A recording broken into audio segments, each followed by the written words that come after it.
Welcome to McPlum, simple solutions served daily. In this video, I will show how to open the Mazda CX-5 bonnet. First, locate the primary bonnet release lever inside your vehicle. This lever is usually situated on the driver's side, often near the footwell or under the dashboard. Give it a firm pull towards you. You should hear a distinct click, indicating that the first latch has been successfully disengaged.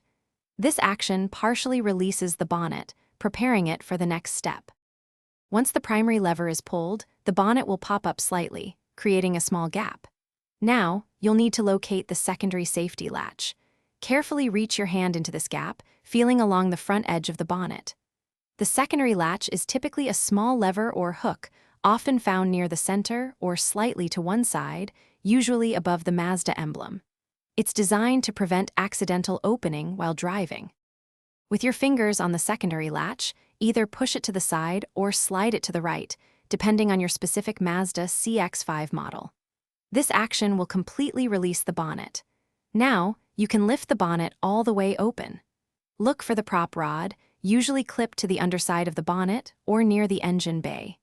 Insert the end of the prop rod into the designated hole to securely hold the bonnet open. Always double-check that your bonnet is securely closed and latched before you start driving to prevent any hazards. While you have the bonnet open, it's a great opportunity to quickly check your oil, coolant, and washer fluid levels. Regular checks like these can help maintain your vehicle's health.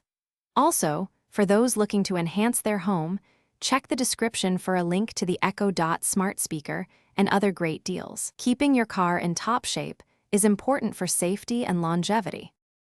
Thanks for watching. Stay juicy and subscribe.